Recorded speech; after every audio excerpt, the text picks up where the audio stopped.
Les amis, bonjour à tous. Aujourd'hui, on se retrouve pour une nouvelle vidéo.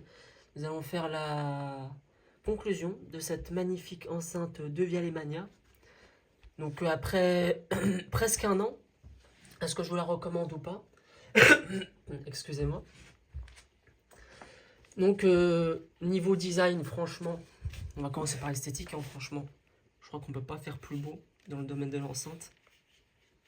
Pour moi, elle est quasiment parfaite en termes de finition, de design. Le design, je le trouve magnifique et pour moi, limite intemporel. C'est vraiment, elle est vraiment magnifique. On notera quand même pour le prix, bon, j'aurais aimé aussi avoir un pas de vis, mais bon. On va commencer déjà par ses qualités. Au niveau de la qualité, au niveau du son, c'est une dinguerie. J'ai redécouvert vraiment ce qu'était le son avec cette enceinte. Le grave est là, les aigus sont présents. Un petit manque au niveau des médiums. Et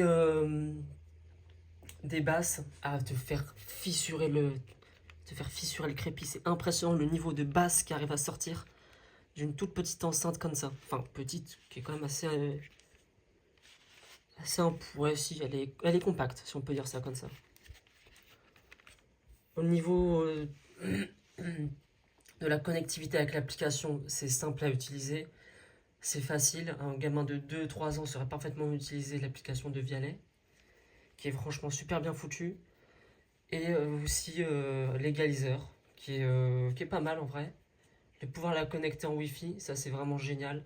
Compatible avec AirPlay 2, Spotify et Amazon Alexa. C'est franchement génial. Après en termes de qualité, le design. Moi j'ai pris la finition Gold Opera. Donc après en termes de durabilité, je sais pas ce que ça va donner dans le temps. Donc à voir. Maintenant, on va commencer par ses défauts. Et il y en a pas mal à dire. À commencer par alors les finitions. Alors les finitions sont vraiment impeccables. Franchement, il n'y a rien à redire. Franchement, elle est quasiment parfaite pour moi. Le seul petit regret pour le prix, j'aurais aimé avoir de l'aluminium au lieu que ça soit fait en plastique ici. Après, c'est du plastique qui est de bonne qualité. Attention. Il y a, là aussi, ça c'est du plastique. Ça c'est du caoutchouc par contre. Ça c'est du caoutchouc. Par contre, le contour, la grille, ça c'est du plastique. Ça c'est un petit peu dommage. Aussi en termes de poids, après ça on peut pas trop ces deux Vialet, ils ont toujours fait des enceintes qui sont lourdes. Après ça ça fait quand même 2 kilos, donc à se trimballer ça tous les jours, est-ce que vraiment c'est... Après aussi en termes de défauts, le fait que l'on voit aussi, regardez, ce qui est un petit peu dommage, c'est qu'on voit les grilles des haut-parleurs. Ça, regardez. Ça, c'est la grille du haut-parleur. Donc il y a 4 haut-parleurs large bande. Ça, c'est un petit peu dommage. J'aurais aimé qu'ils mettent un tissu acoustique peut-être un petit peu plus épais ou bien qu'ils réduisent un petit peu la taille des trous. Enfin, des trous de haut-parleurs, ouais. J'aurais aimé avoir une connectivité un petit peu plus riche, genre du Bluetooth 5.4.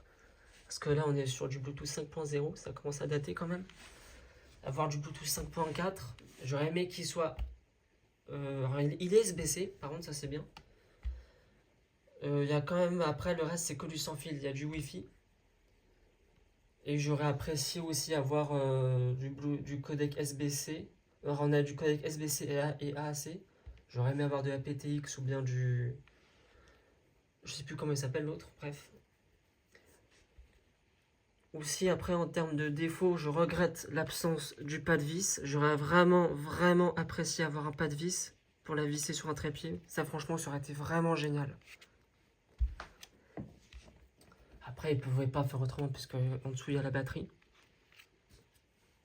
Aussi, quelque chose que j'avais noté, c'est que quand on met le volume à pleine puissance et qu'il y a de grosses basses, ça fait un peu flipper. En fait, le socle, il bouge. Il bouge un petit peu comme ça. Alors vraiment, il faut vraiment qu'elle soit vraiment à fond. Mais elle produit tellement de basses, cette enceinte, franchement, croyez-moi, c'est une dinguerie. Le niveau de basse est abusé. Pour la compacité de cette enceinte,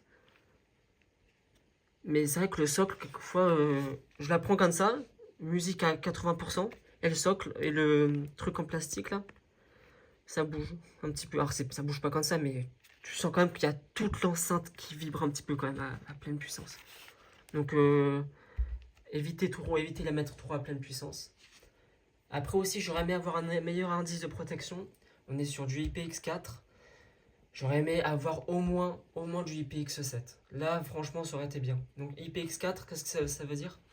C'est-à-dire qu'elle est résistante à la poussière et aux petites projections d'eau. IPX7, ça résiste à la poussière, c'est plus résistant à la poussière. Et tu peux l'emmener à l'extérieur, ça résiste à la pluie fine. À la pluie, tout simplement. Par exemple, si je compare par rapport à JBL, qui eux font des enceintes IP68 maintenant, j'aurais aimé avoir la même étanchéité que sur une enceinte JBL. Après, bon, c'est un produit de Vialet. Ce qui me plaît aussi, c'est le design. Franchement, le design, il est vraiment magnifique. En fait, le design, ça reproduit un petit peu le logo de Vialet, si vous regardez bien. Là, si vous voyez, regardez comment il est le logo. Et regardez la forme de l'enceinte. Ça reproduit un peu le logo de Vialet. Ça, par contre, c'est bien vu de leur part. Ça, c'est un point positif, ça. Donc, tu apprends par moi, j'apprends par les 3 doigts. Sinon, on peut apprendre par les 2 doigts comme ça. Mais bon, moi, je préfère avoir les 3 doigts. Et j'aurais aimé aussi avoir une poignée peut-être un tout petit peu plus large. Comme ça, tu pouvais vraiment mettre tous tes doigts dedans et ça aurait été beaucoup plus sûr. Ça aurait été beaucoup plus rassurant à transporter. Aussi, ce que j'aurais aimé avoir, c'est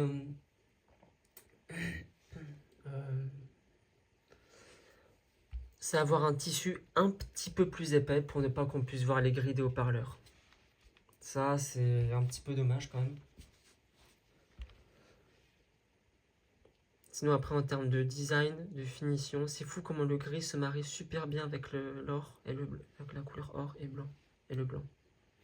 Alors, c'est de l'or 24 carats hein, qui est ici. Hein. C'est la feuille d'or 24 carats. J'aurais aimé aussi avoir un petit peu plus de punch au niveau des médiums. C'est vrai qu'il y a un manque de médiums parce que les médiums sont compressés entre les basses, entre les graves, les aigus et les basses. Donc les médiums sont diminués. Après, on a toujours la main sur l'égaliseur de Vialet, un égaliseur 2 bandes. J'aurais aimé en avoir 3. Ça, c'est vrai que l'application de Vialet, par contre, elle est géniale, hyper sobre. J'aurais aimé avoir quand même un égaliseur 3 bandes, ça aurait été bien. 2 bandes, on peut régler que les basses et les aigus. J'aurais aimé pouvoir mettre la main sur les médiums et les graves. Ça aurait été bien. Là, c'est pas le cas. Après, avoir apparemment, avec une De Vialet fantôme, l'enceinte va plus loin dans les médiums. Et aussi, j'aurais apprécié avoir des couleurs beaucoup plus variées. Alors, j'ai pris cette finition parce que c'est la finition Gold Opera. La couleur blanche est franchement magnifique. Le seul inconvénient, c'est que dès qu'il y a une tache, d'ailleurs, regardez, je l'ai déjà taché là. Je sais pas si ça se voit, regardez. Il y a un petit peu de noir là, elle commence déjà à se tacher. Alors, sachant que ça, apparemment, tu peux les changer chez les De Vialet. Parce que c'est des trucs qui peuvent se retirer. Bon, je vais pas le faire. Alors, ça se retire assez facilement, mais je vais pas le faire. Parce que vu le prix de l'enceinte, j'ai pas envie d'abîmer le... Mais ça peut se changer apparemment. Tu peux les changer pour une soixantaine d'euros. Ça fait un peu cher, mais bon. Et là, ouais, je sais pas si vous arrivez bien à voir, ça a commencé à prendre un petit peu la saleté, là, regardez. Il y a une tache noire, là, et on la voit super bien. C'est un petit peu dommage. Après, on peut les changer, peut-être que si je mettais du noir... En vrai, le noir avec le gold, ça doit faire super joli. Le seul inconvénient, c'est que vu que ça, c'est en blanc, et ça aussi... Après, ça va faire un petit contraste. Bref, sinon, superbe enceinte, qui a des performances acoustiques. J'ai redécouvert ce qu'était le son, quasiment, vraiment. Et franchement, si vous en avez les moyens, je vous la recommande. Après, alors, elle sera beaucoup plus impressionnante sur des musiques qui font un part belle au grave. Là, en ce moment, je mets que des musiques où il y a du grave, mais vraiment du grave bien rauque, quoi, du vrai grave, du grave, oui, du vrai grave quoi. Et c'est incroyable. Je l'ai redécouverte littéralement. Parce qu'avant j'écoutais que des musiques avec du grave, bon c'était du grave mais ça allait pas trop loin dans le grave. Là j'écoute vraiment que des musiques graves. Et franchement c'est impressionnant le niveau de grave qu'elle arrive à sortir. Les basses qu'elle arrive à sortir. Après quand tu vois la taille du radiateur passif aussi. C'est vraiment impressionnant. C'est une expérience. Et sachant qu'une de vieille fantôme va encore plus loin. Bref, sur ce, et peut-être bien que la prochaine fois je m'achèterai une de vieille fantôme. Bon, c'est pas pour tout de suite, hein. Peut-être dans 5 ans, 6 ans. Mais bon, celle-ci, elle fera largement le taf pendant un bon moment. J'en suis toujours aussi satisfait. Sur ce, nous vous remercions d'avoir visionné cette vidéo.